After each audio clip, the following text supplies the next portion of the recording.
Mengapa PDPB perlu dilakukan secara berkelanjutan? Kenapa tidak menjelang atau saat pemilu?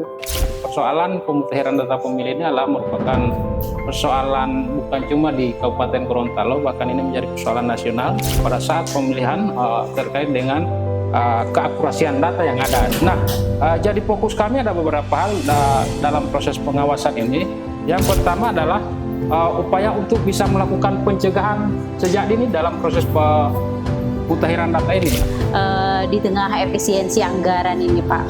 Kalau ditanya apakah berpengaruh, ya hanya saja bahwa ketika terjadi efisiensi tidak akan ada alasan untuk kami sebagai Bawaslu bisa melakukan pengawasan, karena proses pemutahiran data ini berjalan dan itu tidak bisa kami jawab bahwa sekarang lagi efisiensi sehingga kami tidak bekerja.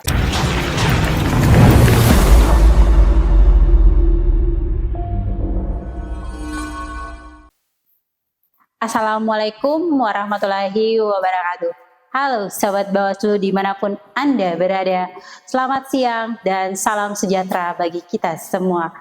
Perkenalkan, saya Yanti yang akan menemani sahabat Bawaslu di podcast kali ini di Orasi, Obrolan Demokrasi, suara yang menyapa hati pemilu yang jujur dan adil.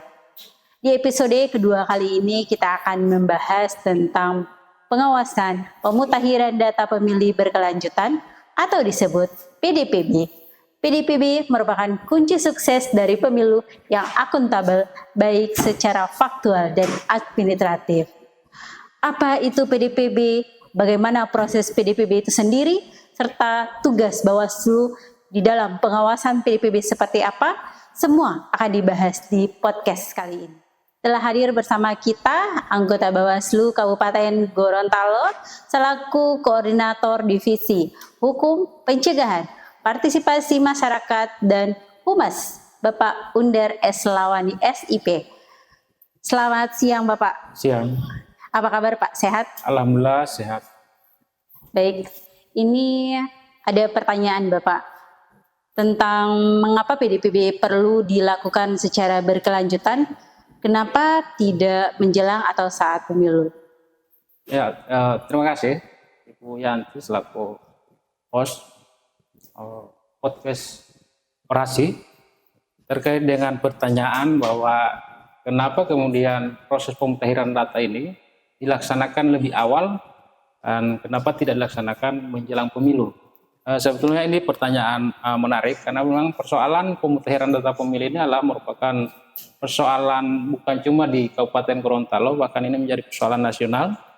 Proses pemutahiran data ini berdasarkan pengalaman hasil pemilu sebelumnya, lagi-lagi persoalan pada saat pemilihan terkait dengan keakurasian data yang ada, sehingganya dirasa perlu kiranya untuk proses pemutahiran data ini dilaksanakan lebih awal. Kenapa kemudian ini dilaksanakan lebih awal? Ini untuk dimaksudkan lebih mendapatkan data yang akurat, karena persoalan data khususnya data pemilih itu terjadi perubahan-perubahan setiap hari.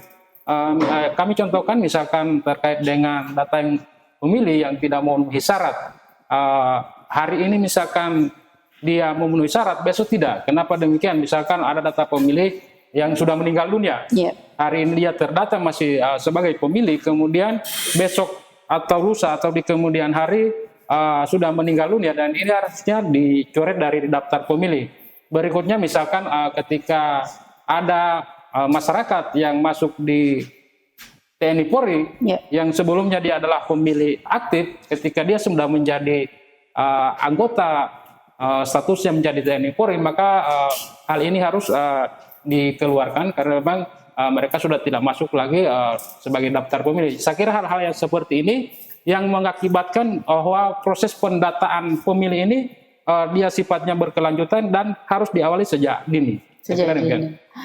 Untuk mekanisme pemutahiran data dilakukan serta pengawasan Bawaslu PDPB Kabupaten Gorontalo seperti apa Pak? Ya, pastinya bahwa dalam proses pemutahiran data pemilih ini kami mempedomani surat edaran Bawaslu RI nomor 29 tahun 2025 terkait dengan proses pengawasan pemutahiran data pemilih. Nah, jadi fokus kami ada beberapa hal dalam proses pengawasan ini.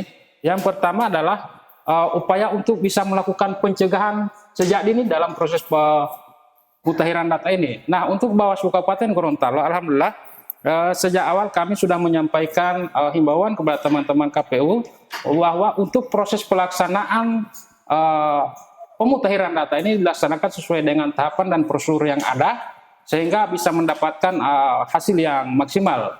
Berikutnya adalah kami tentunya melakukan sebagai bagian dari upaya pencegahan melakukan koordinasi lintas sektor di tingkat Kabupaten Gorontalo, dalam hal ini Dukcapil, kemudian misalkan Dinas Pendidikan dan lembaga terkait lainnya, misalkan Pemdes.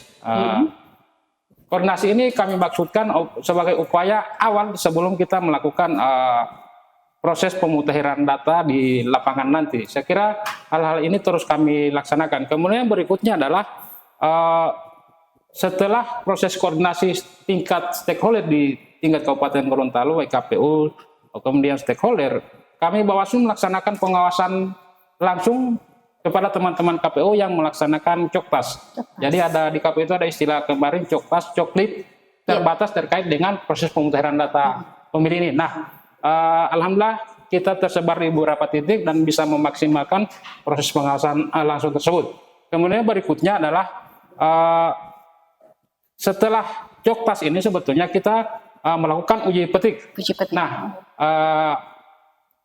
akan tetapi proses uji petik ini kita menunggu pleno sudah selesai. Nah, kemarin pleno di KPU Kabupaten Gorontalo sudah selesai dan ini insya Allah ke depan kita akan melakukan uji petik. Tentunya proses atau mekanisme uji petik yang akan kami laksanakan di Bawaslu akan mengambil sampel tertentu berdasarkan hasil pemetaan kita di mana daerah rawan maupun desa rawan itu menjadi salah satu fokus dalam proses uji petik ini. Nah, selain proses uji petik, kami sangat berharap bahwa sebagai tugas kami sebagai Bawaslu untuk melakukan proses pengawasan ini adanya partisipasi masyarakat dalam hal pengawasan pemutahiran data ini. Kami berharap bahwa akan ada masukan saran dari teman-teman dari masyarakat umum terkait dengan misalkan ada keluarganya, oh ternyata keluarga saya sudah beralih status, kemarin dia masuk daftar pemilih dan hari ini dia sudah menjadi polisi ataupun menjadi tentara, atau bahkan ada masyarakat, oh ini keluarga saya sudah pindah ke luar daerah, atau ada yang oh keluarga saya sudah meninggal dunia. Hal-hal seperti ini kami sangat berharap ke depan adanya partisipasi dari masyarakat. Kemudian dari proses yang berlangsung pengawasannya, kemudian setelah kami mendapatkan misalkan masukan ataupun hasil pengawasan langsung, kemudian ini akan kita tindak lanjuti ke teman-teman KPU. Oh, ini hasil data pengawasan kami ternyata didapati di desa A, misalkan ada masyarakat yang ternyata sudah meninggal dunia, lalu di daftar pemilih di data yang ada misalkan dia belum meninggal dunia. Saya kira hal-hal yang seperti ini, teknis seperti ini yang kita targetkan ke depan untuk bisa lebih maksimal proses pendataannya.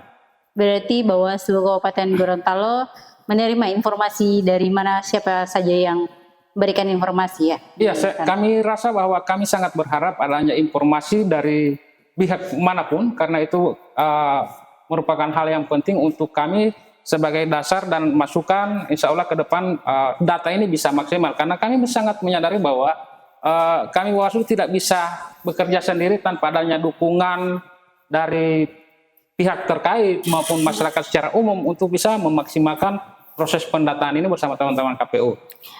Terima kasih Bapak. Ini untuk yang pertanyaan ketiga ini agak menarik Bapak. Di tengah efisiensi anggaran ini Pak, tentu Bawaslu dituntut untuk selalu memaksimalkan pengawasan PDPB di lapangan. Apakah ada tantangan tersendiri di dalam melakukan tugas Bapak seperti itu? Oh, saya kira terkait dengan efisiensi ini yang sangat menarik, bahwa sebetulnya kalau ditanya apakah berpengaruh, ya berpengaruh. Hanya saja bahwa ketika terjadi efisiensi tidak akan ada alasan untuk kami sebagai Bawaslu bisa melakukan pengawasan. Karena proses pemutahiran data ini berjalan dan itu tidak bisa kami jawab bahwa sekarang lagi efisiensi sehingga kami tidak bekerja. Ya, saya rasa tidak seperti itu. Ya. Insya Allah tetap kerja-kerja pelaksanaan pengawasan kita laksanakan. Sebagai contoh yang kami sampaikan tadi, Ya. bahwa kami melakukan pengawasan langsung, kemudian berkoordinasi, bahkan kita melakukan sosialisasi terhadap pemilih pemula. Ini semua dilaksanakan tanpa adanya ataupun non budgeting. Itu swadaya murni dari kami selaku komisioner maupun teman-teman staf. Saya kira seperti itu. Semoga tidak jadi masalah soal non budgeting ini Pak ya. Insya Allah kami berharap bahwa ini tidak akan jadi persoalan dan akan menghambat kerja kita dalam melakukan proses pengawasan. Baik Bapak. Ini sudah masuk di triwulan 2 Pak di tahun 2025. Untuk Bawaslu Kabupaten Gorontalo sudah bagaimana prosesnya Pak? Iya, untuk tahapan pemutiran data pemilih sekarang sudah masuk triwulan 2. Di 2 minggu kemarin sudah dilaksanakan pleno oleh KPU. Tentunya sebelum melaksanakan pleno kita melakukan pengawasan langsung terkait dengan proses pemutahiran data ini, dan pada saat pleno itu ada beberapa hal yang tersampaikan. Nah, untuk Kabupaten Gorontalo sendiri dari data pemilih hasil pilkada kemarin terakhir itu kurang lebih ada 301.000 pemilih. Nah, berdasarkan pleno kemarin hasil pemutahiran oleh KPU sampai dengan triwulan 2 itu terjadi kenaikan menjadi 303.000 sekian untuk pemilih di Kabupaten Gorontalo. Itu artinya bahwa ada ketambahan kurang lebih 2.000-an pemilih.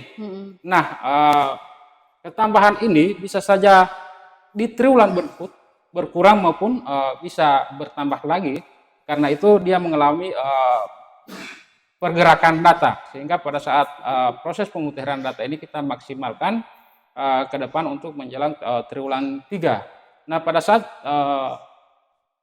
rekap di tingkat kabupaten di KPU, kami menyampaikan beberapa hal yang diantaranya adalah proses teknis pelaksanaan pemutahiran data ini sebaiknya ada pengkategorian terhadap misalkan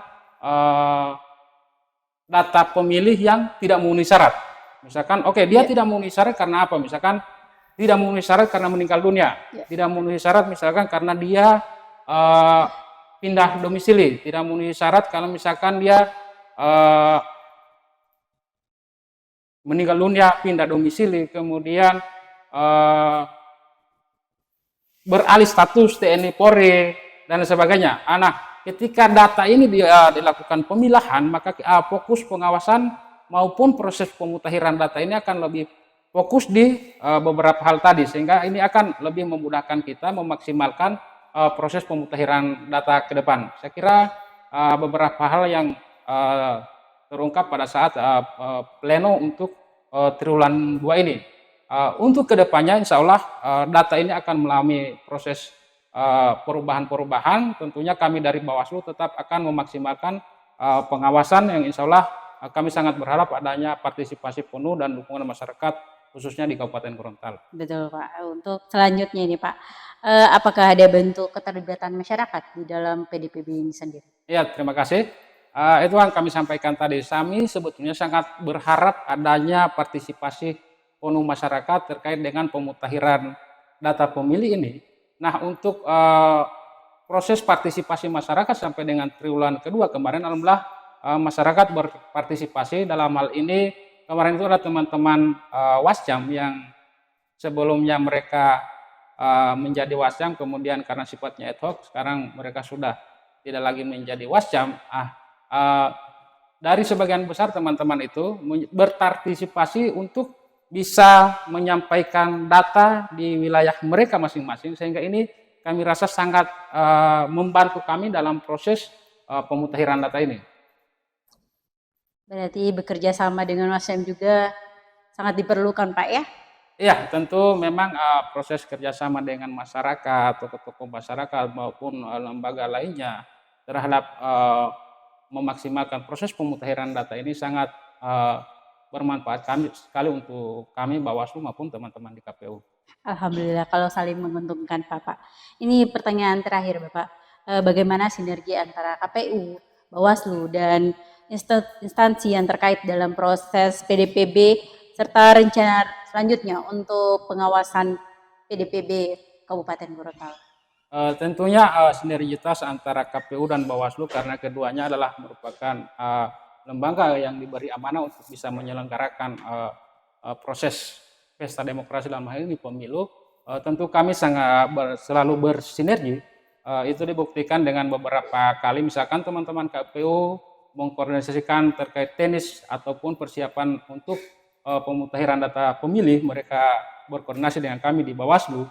Begitu juga kami dari Bawaslu ada hal-hal teknis lainnya yang perlu kita koordinasikan, kita mendatangi teman-teman KPU, dan kemarin kita bersama KPU melakukan koordinasi dengan pemerintah daerah, misalkan dengan pihak Dukcapil, karena memang Dukcapil istilahnya sebagai bank data yang ada di Kabupaten Gorontalo. Betul. Sehingga data-data yang ada di teman-teman KPU maupun hasil pemilu kemarin itu kita coba padukan, yang kemudian kita lakukan pemutahiran data di wilayah masing-masing ataupun di desa maupun kelurahan yang ada di Kabupaten Gorontalo. Baik Bapak, terima kasih sudah meluangkan waktu hadir di podcast kami di Orasi, Obrolan Demokrasi. Sehat selalu Pak ya. Nah, sahabat Bawaslu, dari pembahasan bersama anggota Bawaslu Kabupaten Gorontalo tadi, tentu ada beberapa hal yang bisa saya simpulkan, yakni setiap data yang kita kawal hari ini menjadi suara pemilu dan pemilihan yang bermakna di masa yang akan datang. Jangan sampai suaramu hilang karena data yang tidak valid. Ayo, pantau terus perkembangan pemutahiran data pemilih di sekitar kita semua. Pengawasan berkelanjutan dimulai dari diri kita sendiri, dari kita dan untuk kita. Terima kasih sudah menjadi bagian dari gerakan pemilih dan pemilihan yang bersih. Ingat, tugas kita belum selesai. Saya mohon maaf jika ada salah kata. Saya pamit undur diri. Sampai jumpa di episode selanjutnya. Salam awas.